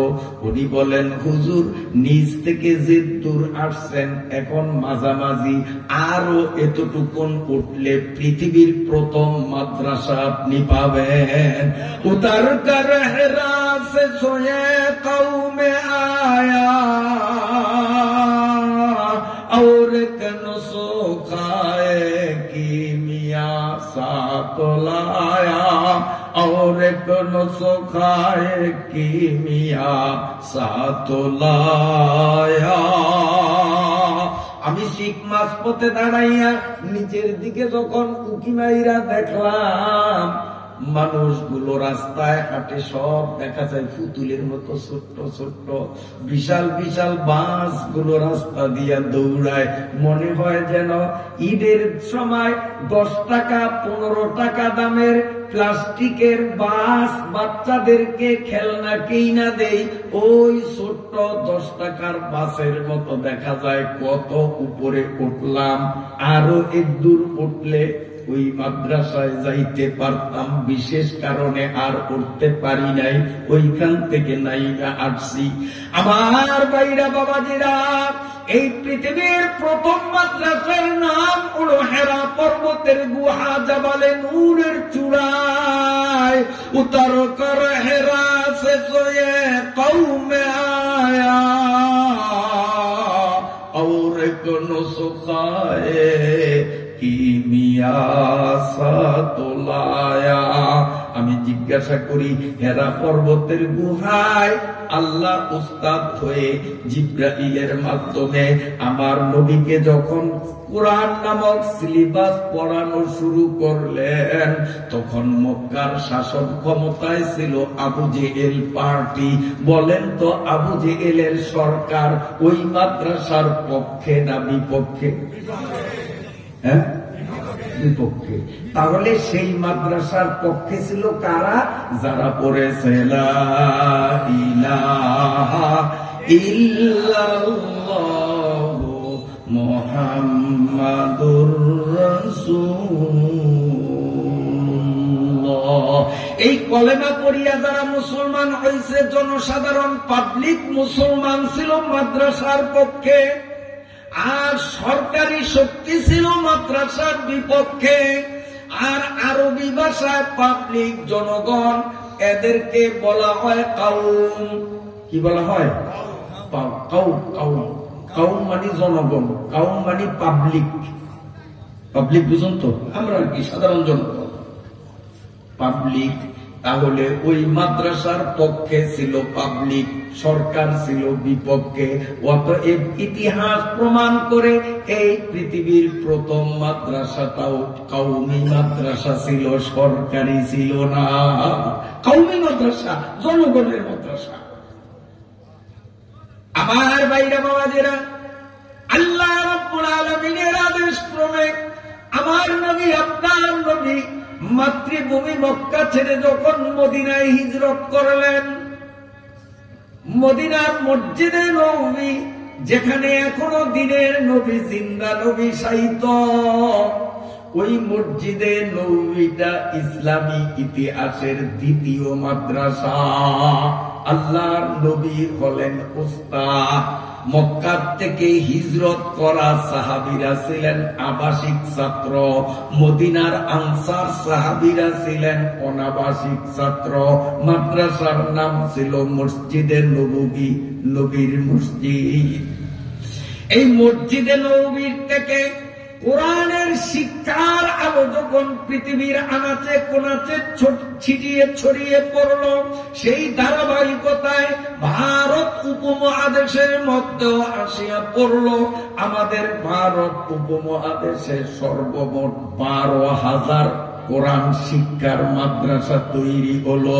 এই 12,000 মাদ্রাসার মাধ্যমে পাকিস্তান, বাংলাদেশ, ইন্ডিয়া, বার্মা, তারপরে শ্রীলঙ্কা সবটা মিলিয়া ছিল এক রাষ্ট্র। এই রাষ্ট্রের মধ্যে সর্বমোট মাদ্রাসার সংখ্যা ছিল 12,000। কুখ্যাত লাল কুত্তার দল ইংরেজরা ইস্ট ইন্ডিয়া কোম্পানির নামে ছলনা করিয়া ব্যবসার সুরত ধরিয়া, এরা যখন রাষ্ট্র ক্ষমতাকে কুক্ষিত করিয়া একদিন আর 2 দিন নয়, একটানা 200 বছর শাসনের নামে শোষণ করেছে। এই ভারত উপমহাদেশ থেকে ইসলাম কোরআনকে নিশ্চিহ্ন করার সকল ষড়যন্ত্র তারা করেছে। এই ষড়যন্ত্রের ধারাবাহিকতায় 12,000 মাদ্রাসাকে ইংরেজ লাল কুত্তার দল বিলীন করে দিল। পুরা ভারত উপমহাদেশের মধ্যে একটা মাদ্রাসাও যখন ছিল না, সমস্ত মাদ্রাসাগুলোকে তারা উড়িয়ে দিল, বন্ধ করে দিল। এরপরে আল্লামা কাসেম নানতবী রাহমাতুল্লাহ আলাইহি, মুহাদ্দিসে দেহলভী রাহমাতুল্লাহ আলাইহি সহ আমাদের বুজুর্গানে দিন, বড় বড় আলেমরা ইংরেজদের বিরুদ্ধে স্বাধীনতা আন্দোলনের ডাক যখন দিলেন, আমাদের দেশ শত্রু মুক্ত করতে হবে, ইংরেজ লাল কুত্তারে তাড়াইয়া আমরা আমাদের দেশ স্বাধীন করব। আলেম ওলামারা যখন স্বাধীনতার ডাক দিলেন, এই ভারত উপমহাদেশের মুসলমান, হিন্দু, বৌদ্ধ এবং শিখ, এই 4 জাতির মানুষ আলেমদের ডাকে সাড়া দিয়ে 1 লাখ ক্রমে ইংরেজদের বিরুদ্ধে আন্দোলনে অংশগ্রহণ করলো, বৈপ্লবিক মনোভাব নিয়ে ময়দানে নামলো। কিন্তু দুঃখের বিষয়, যেই বাংলাদেশে আমরা বাস করি, হক্কানি আলেম ওলামারা যদি এইভাবে ডাক দেয়, আমরা নামাজি মুসলমান গুলো আলেমদের ডাকে সাড়া দিতে পারি না। কথা সত্য না মিথ্যা? অথচ ভারতে যখন কাসেম নানতবী রাহমাতুল্লাহ আলাইহি, মুহাদ্দিস মক্কি রাহমাতুল্লাহ আলাইহি, মুহাদ্দিসে দেহলভী রাহমাতুল্লাহ আলাইহি যখন ডাক দিলেন, এই 3 ব্যক্তির ডাকে ভারতের সমস্ত মুসলমান, ভারতের সমস্ত হিন্দু, হিন্দু, এই ভারত উপমহাদেশের সকল বৌদ্ধ, ভারত উপমহাদেশের সকল শিখ, এই চার জাতের মানুষগুলো আলেমদের নেতৃত্বে আসিয়া যখন দুর্বার স্বাধীনতা আন্দোলনের সংগ্রামে মেতে উঠেছে, ইংরেজ লাল কুত্তার দল ভারত ছাড়িয়া যাইতে বাধ্য হয়েছে। দেখেন নাই গত 5 তারিখে যদি আলেমরা সেদিন না নামতো, হয়তো দেশের অবস্থা এত তাড়াতাড়ি স্বাধীন হইত না। কারণ সেদিন কারফিউ ভাঙ্গিয়া সর্বপ্রথম লাখ লাখ আলেমরা চরমনাই পীর সাহেবের নেতৃত্বে ময়দানে নামছে, যার কারণে 5 তারিখে যাওয়ার হয়েছে। এ কিন্তু আলেমদের অবদান। ইংরেজকে তাড়ানো তাও আলেমদের অবদান, স্বৈর শাসককে তাড়ানো এটাও আলেমদের অবদান অস্বীকার করা যাবে না। যখন দেশ স্বাধীন হয়ে গেল, তখন আলেমরা পরামর্শে বসলো। 12,000 মাদ্রাসা বন্ধ হয়ে গেছে, একটা মাদ্রাসাও নাই। আমাদের ভবিষ্যৎ প্রজন্ম, আগামী প্রজন্ম ইসলামী শিক্ষা কোথায় পাবে? অন্তত একটা মাদ্রাসা আমাদের করা লাগবে। সবাই মিলে এক রাত পরামর্শ করলো, মাদ্রাসাটা কোথায় করবে, ঘর কোন জায়গায় তুলবে। পরামর্শে কোনো সিদ্ধান্ত হলো না। আবার দ্বিতীয় রাত, আবার তৃতীয় রাত, আবার চতুর্থ রাত, 4 রাত পরামর্শ করলো, সিদ্ধান্তে উপনীত হলো না। আবার আগামী রাত অর্থাৎ 5ম রাত্র মিটিং এর তারিখ নির্ধারণ করা হলো। সব যখন ঘুমাইয়া গেল, মজার ব্যাপার হলো গভীর রাত্রে হযরতে কাসেম নানতুবী রাহমাতুল্লাহ আলাইহি স্বপ্নে দেখলেন মদিনার পয়গম্বর রাসূল আরবী মুহাম্মদ সাল্লাল্লাহু আলাইহি ওয়াসাল্লাম আসিয়া হযরত মাওলানা কাসেম নানতুবীর ডান হাতটারে ধরিয়া ডাক দিলেন, কাসেম রে, আমার দাঁত ভাঙ্গা রক্ত জড়া দিনকে টিকাইয়া রাখা কোরআনের মাদ্রাসা করার জায়গা তোমরা সিদ্ধান্ত নিতে পারো না, কোথায় করবা? আমি মদিনার পয়গম্বর জায়গা দেখাইতে আসলাম, কাসেম রে আমার সাথে চলো। স্বপ্নে দেখতেছেন মহানবী সাল্লাল্লাহু আলাইহি ওয়াসাল্লাম কাসেম রাহমাতুল্লাহ আলাইহির হাত ধরিয়া একটু দূরে নিয়ে গেলেন। মাটির থেকে ছোট্ট একখানা কাঠের টুকরা নিয়া আল্লাহ নবী এইভাবে দাগ অঙ্কন করে বললেন, ও কাসেম, এই যে আমি দাগ আঁকিয়া দিলাম, এই দাগে দাগে দাগ অনুসরণ করিয়া ঘর উঠাও, এখানে কোরআনের শিক্ষা চালু করো, মাদ্রাসা আরম্ভ করো। এতটুকু দেখার সাথে সাথে কাসেম রাহমাতুল্লাহ আলাইহি ঘুম ভেঙে গেছে। হযরতে কাসেম রাহমাতুল্লাহ আলাইহি ঘুম থেকে উঠলেন। শাহ রফিউদ্দিন রাহমাতুল্লাহ আলাইহি তিনি ঘুম থেকে উঠলেন। আরো বড় বড় বুজুর্গানে দিন যারা মিটিং এ ছিলেন, তাহাজ্জুদের নামাজ পড়ার জন্য সবাই এট এ টাইমে উঠলেন। উঠেই একজন আর একজনকে বলেন, আমি একটা স্বপ্ন দেখছি। উনি বলেন, আমিও স্বপ্ন দেখছি। ইনি বলেন, আমিও স্বপ্ন দেখছি। সবাই বলেন, স্বপ্ন দেখছি।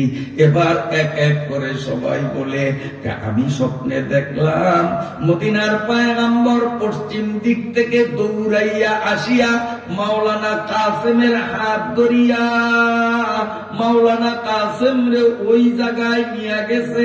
মাটির থেকে একটা কাঠের টুকরা নিয়া মাটিতে রেখা অঙ্কন করিয়া বলছে, এই জায়গায় মাদ্রাসা করো। পাশের জনে বলেন, আমিও হুবহু এই স্বপ্ন দেখছি। উনি বলেন, আমার স্বপ্ন এক। ইনি বলেন, আমিও দেখছি এক। হযরতে কাসেম রাহমাতুল্লাহ আলাইহি বলেন, আমিও তো তোমাদের মতো এমনই দেখছি। নবী আমারে ডাকিয়া নিল আর দাগ আঁকিয়া দিল। সবাই মিলে একমত হলো, চলেন স্বপ্নে স্বপ্নে দেখা সেই জায়গাটা আমরা একটু যাচাই কইরা আসি। রাতারাতি সবাই যখন স্বপ্নে প্রদর্শিত জায়গায় গেলেন, যাইয়া দেখেন সত্যি কাঠখণ্ড সেখানে পতিত আছে। এইমাত্র আঁকা হলো, তাজা একটা দাগও সেখানে দেখা গেল। স্বপ্নে যা, বাস্তবেও তা। তার কারণ তিরমিজি শরীফে আল্লাহর রাসূল বলেছেন, মান রাআনি ফাকাদ রাআনি হাত্তা ফাইন্না শাইতান লা ইয়াতামাক্কালু বি।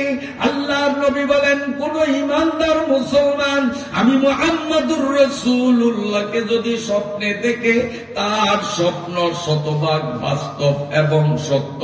তার কারণ শয়তান আমার সুরত ধরিয়া স্বপ্নে কাউকে দেখা দিতে পারে না।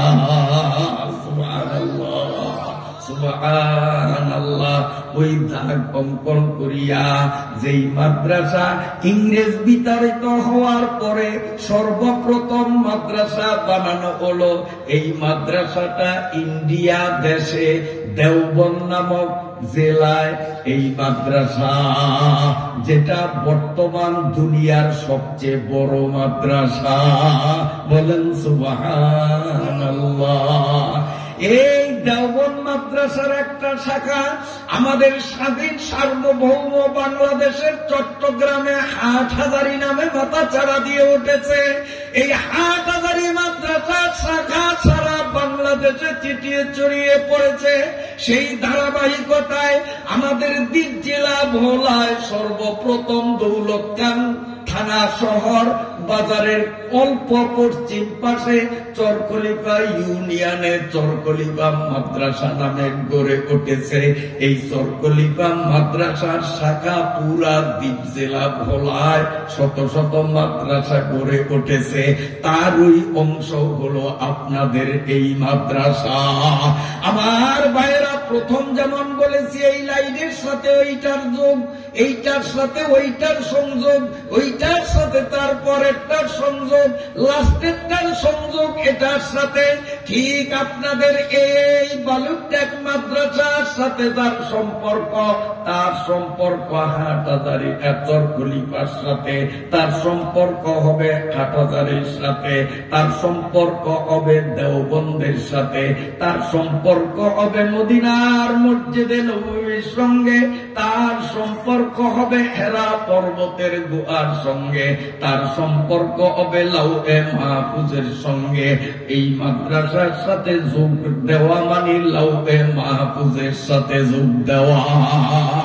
চিল্লা বলেন আলহামদুলিল্লাহ। এই মাদ্রাসার তালবে ইলম আপনারা লজিক রাখেন, আমি শুনে অত্যন্ত আনন্দ উপভোগ করেছি। আমি মুহতামিম সাহেবের সাথে আলাপ করে জানতে পেরেছি, এই এলাকার মুসলমানরা ধর্মপ্রাণ, আলেম ওলামা, তালেবে ইলম, মসজিদ মাদ্রাসাকে এই এলাকার মানুষ খুব মহাব্বত করেন। মাদ্রাসার ছাত্ররে লজিং খাওয়ান। হুজুরে আমারে বলছে, সত্য না মিথ্যা জানি না, খাওয়াননি। লজিং আসেনি আপনার বাড়িতে? ভালো করিয়া শোনেন, ভালো করিয়া শোনেন।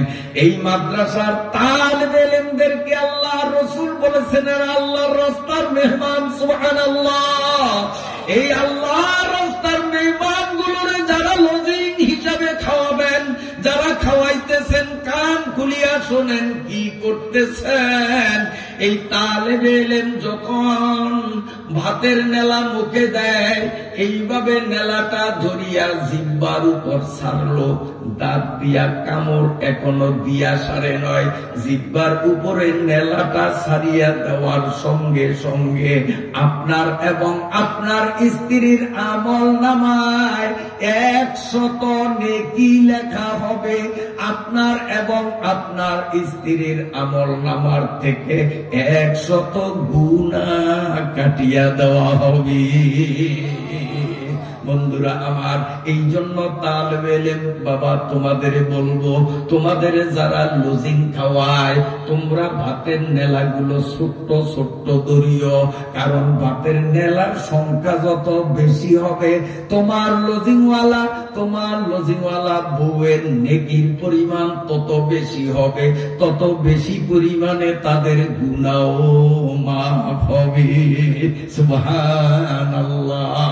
হযরত শাহ আশরাফ আলী থানভী রাহমাতুল্লাহি আলাইহি আল-ইবকা নামক কিতাবের মধ্যে লিখেছেন, খুব মজার খবর শুনেন। আশরাফ আলী থানভী রাহমাতুল্লাহি আলাইহির কাছে তার এক ভক্ত মুরিদ আসছে।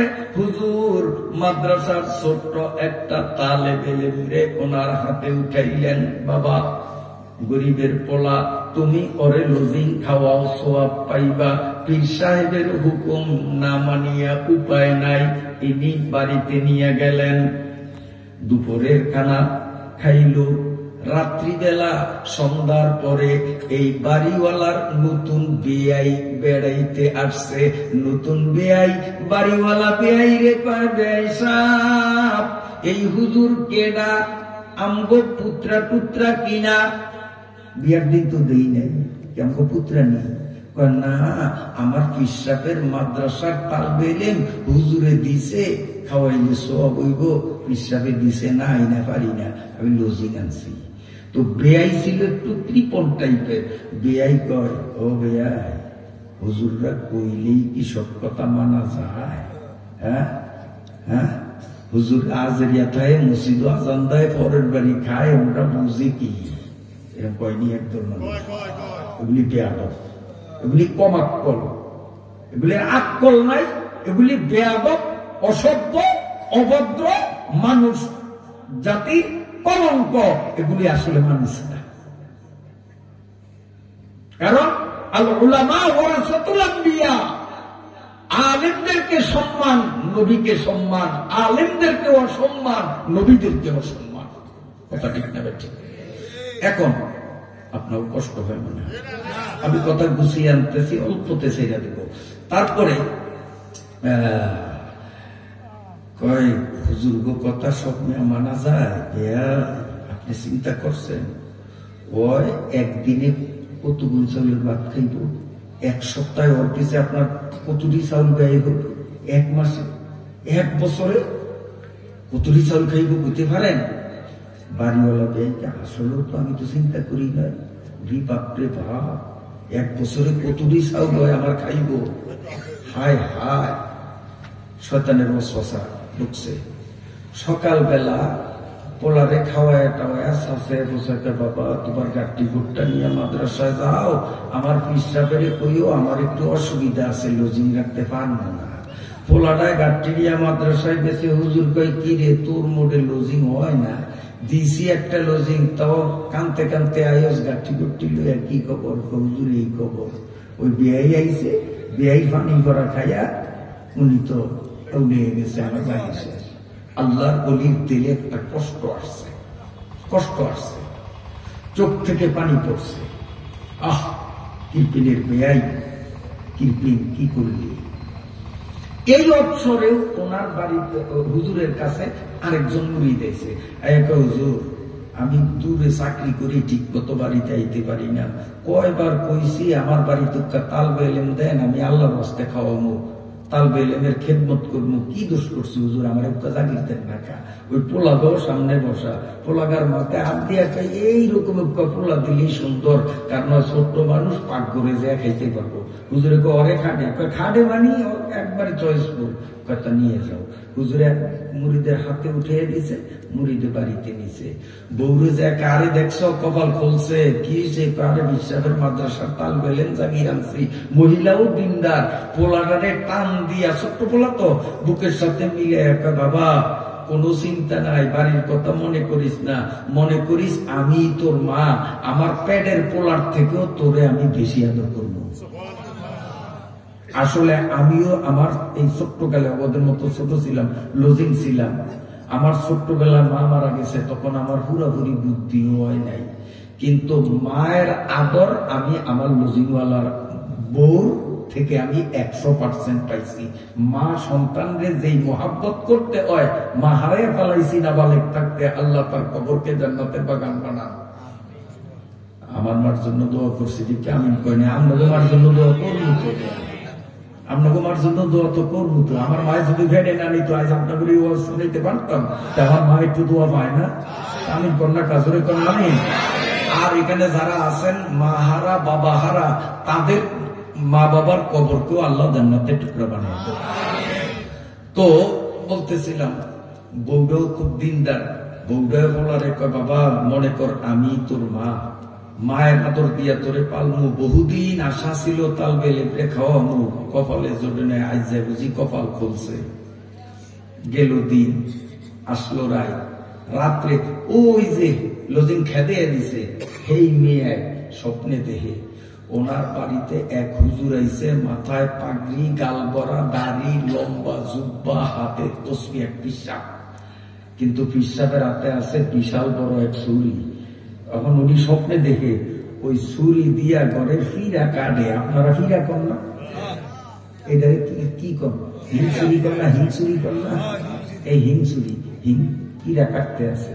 তো উনিও স্বপ্নের মধ্যে চাই রয়েছে, হুজুর মানুষ কামটা করে কি, যত দোষ নন্দ দোষ, খালি হুজুর গই দোষ, হুজুর গই দোষ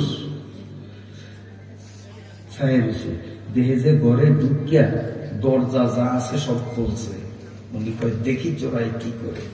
কতক্ষণ পরে দেহে যে আতে এত গেয়া ওনার গুদাম কোন জায়গায় তো গেয়া বাইর করছে, করিয়া আড়াইমুনিয়া বস্তা একটা লইয়া, এই বস্তা মেলিয়া এখন চাউল ভরতে আছে আড়াইমুনিয়া বস্তার মধ্যে। উনি চাই রয়েছে, হুজুর মানুষ কামটা করে কি, আমার চাউল দিয়ে বস্তা ভরিয়া নেয়, দেখি কি করে। শেষ পর্যন্ত বস্তা ভরা শেষ, মুখ বান্ধিয়া মাথায় নিয়ে এখন হুজুরে বাইরে, দুয়ার তো আগেই খুলছে, এক ঠ্যাং বাইরে আরেক ঠ্যাং ঘরে। উনি স্বপ্নের মধ্যে আর থামিয়া থাকতে পারে নয়, চাউলি লইয়া যায়, ও নেই হাইডুডু খেলতে যেন কুলুপ ধরে, আপনার কুলুপ কর না, কুলুপ ধরছে, ধরিয়াই কয় হুজুর মানুষ কামটা করলেন কি। আচ্ছা কামটা করলেন কি, আমি এটুক করলি তো হুজুর মানুষটা আবার যোগাইছে কেন, কি হলো আমার কথা বোঝেন না? এই খোসাখান দেওয়ার দরকার আছে কি, এম কলি কি আপনি এটা কি করলেন, এটা তো হুজুর মানুষ কামটা করলেন কি, মানে দোষ হুজুরে করলে দোষ হয়, আর মুজুরে দোষ করলে স্বভাব হয়, নাইলে হুজুর লাগাইল কার। হুজুর মানুষ কামটা করলেন কি, হুজুরে আমার দিকে চোখ গোড়া দিয়ে পাও সার, নইলে এক লাথিয়ে তোর নাক শোভা ভাড়িয়ে দেব। চুরি তো চুরি, আবার সিনা জুরি, যেই বল, যেই শক্তি, যেই দেহ, লাথি দিলে তো আমার থুতমা ফাটিয়েই যাইব। ডরে দিছে সারিয়া, কাল হস্তে মাফ করেন, লাথি টাতি দিয়ে না, কুলজাত দিছে কামড়, কুলজাত দিছে কামড়। শোন শোন, তুই আমারে হুজুর মনে করছস, এই লম্বা জামা দেখতে হুজুর মনে করছস, আমি হুজুর না, আমি মানুষ না, আমি আল্লাহর একজন ফেরেশতা। আমি থাকি চতুর্থ আসমানে, 24 ঘন্টা আল্লাহর ইবাদত করি। আল্লাহ আমারে ডাক দিয়া কয়, আমার ইবাদত করণ লাগবো না, তাড়াতাড়ি উঠিয়া দুনিয়াতে যা। যাইয়া ওই বাড়িতে ওই যে বেআইন কুপরামর্শ নিয়ে লজিং খেদে দিছে, এই বাড়ির গোলা গরজা তালেবে ইলম এই বাড়িতে ঢোকার কারণে আমি রহমতের ফেরেশতা দিয়া ওর চাউলের গুদামের মধ্যে আড়াইমুনিয়া বস্তা রহমত ডালিয়া দিছি। ওই যখন কুবুদ্ধি লইয়া তালেবে ইলম খেদে দিছে, আমার রহমত ওর গোলায় থাকতে পারবে না, ওই রহমত গুলি আনিয়া তালেবে ইলম যেই ঘরে এখন খায়, এই ঘরের গোলার মধ্যে ডালিয়া দেয়।